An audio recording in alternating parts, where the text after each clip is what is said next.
The Sea Captain and the Mad Doctor by Lianne Warr.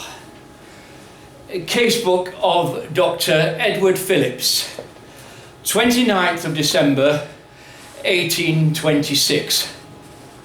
Captain James Althorpe was conveyed to Liverpool Lunatic Asylum directly from his ship by 7 police constables this evening.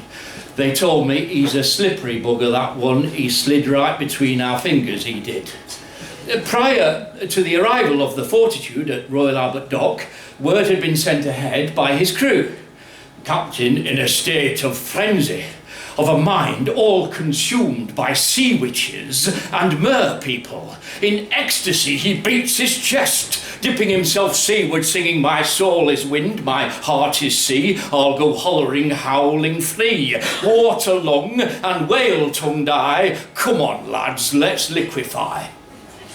Incessantly he wails, with neither grog nor water for his parched throat for nigh on 8 days, and yet his skin does eerily glisten so in the dark below deck. 10 crew it took to secure him there. Send help on docking. We are obliged to you, Dr. Phillips. Well, I am yet to conduct a full mental examination of the fellow, but I'd place my bets on this being another pitiful case of general paresis of the insane. Bedsheets and bosoms in foreign parts must really be quite something for these countless seafarers to sacrifice their senses to venereal bacteria. I must conduct some field research to share my colleagues with my findings. I do believe a good 3/4 of our current inmates are syphilitic seafarers. 30th of December. As one may expect from the crew's description, Captain Althorpe passed all hours of the night chanting and raving. Our other patients joined him in a dawn chorus of vulgar shanties. None responded, as usual, to our hypnotic array of bromide salts. I am quite sleep deprived as a result, and not quite sure if "Aye lads" and "Ahoy me lads" echoes between our thick walls or my own skull. I shall have to make use of the bromide salts myself this evening to ensure a good night's rest and full cognitive function tomorrow. The 1st of January. Non-response to bromide persists, curiously affecting Dr. Cranshaw and myself, as well as the crew, I mean patients. Incessant shanties seem to counteract even our strongest sedatives. Captain Althorpe continues to address figments in the thin air, imploring his mer people to untether his water spirit from mortal flesh such that he can seep from his chamber via the gutter. His delusions of grandeur are quite unmatched. As per our standard treatment, a trial of cold water immersion was carried out today. Captain Althorpe laughed riotously throughout, an unsettling, gurgling sort of guffaw, even whilst fully submerged. I should not have thought such a thing possible. I have submitted an order for electric eels as per protocol for treatment-resistant cases. The 13th of January. Oh, horrors! The eels have arrived and failed.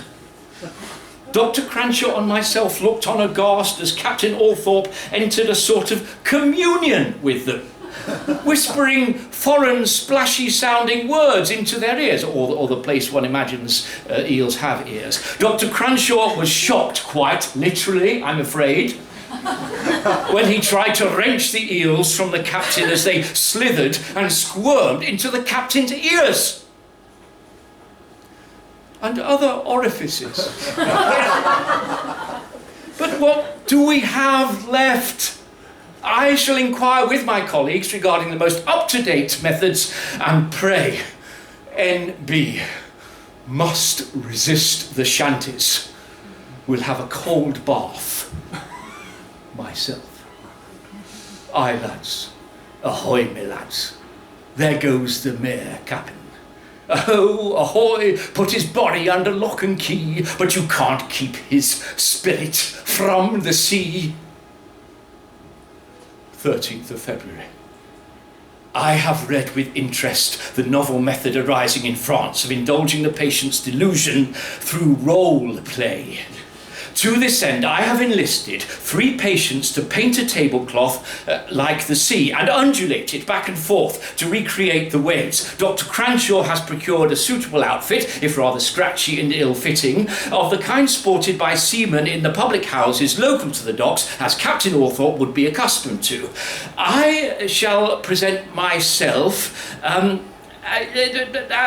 a mer person. I have sewn a mer tail from sippets of blue silk and oilcloth for scales. I shall present myself bare-chested with a wig of bladder thrack and paint my skin a lustrous blue. As one might imagine Captain Althorpe's mer people, we endeavour thus for a therapeutic result in which the deckhand, Dr. Cranshaw, would banish the mer person, myself, to the depths, the 3 patient-turned-actors, and set Captain Althorpe's mind firmly on land.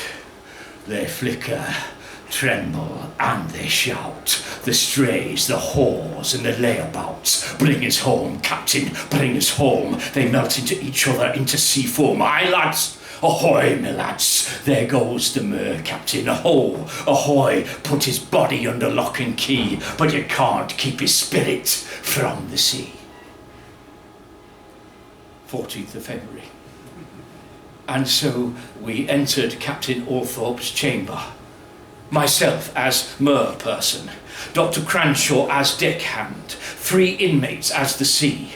We took rum with us, for authenticity's sake, of course. We joined in with the shanties to truly immerse the captain in the experience. There was more rum, and the patients did such a good job with the sea, swaying back and forth, heave-ho, and Dr. Cranshaw.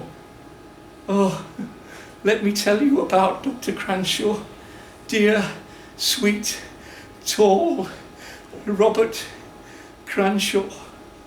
He adopted a thick Liverpudlian accent as deckhand. How becoming it was on him, how deeply I blushed beneath my blue pigment. Doc Phillips, you've gone purple. Oh, sweet, funny Robert. It was quite something.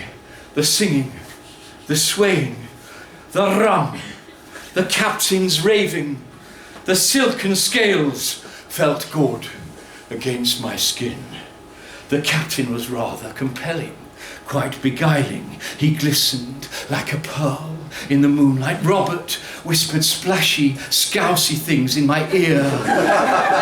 More rum!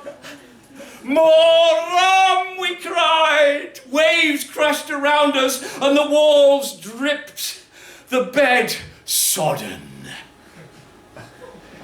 Oh.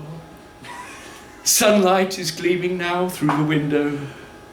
I have a headache. Where are the keys to this place? And my hardy crew of patients? Darling Robert Cranshaw sleeps on atop the soaking mattress. How precious he looks as he sleeps, even when encrusted in barnacles. Yes, barnel encrusted, every inch of us. What will my colleagues say? Escaped from the madhouse late last night, as the day is turning bright. There he goes through Sefton Park, takes up the waifs there after dark, bears them up on the crest of the wave, all of them who would misbehave. Aye, lads, ahoy, lads, there goes the mer-captain. Ahoy, ahoy, put his body under lock and key. You can't keep his spirit from the sea. The sea people wave reaches the shore, mingles with sea in a deafening roar. A whisper on the wind if you listen closely. I told you, I am the sea. Come all you mer people, be free with me.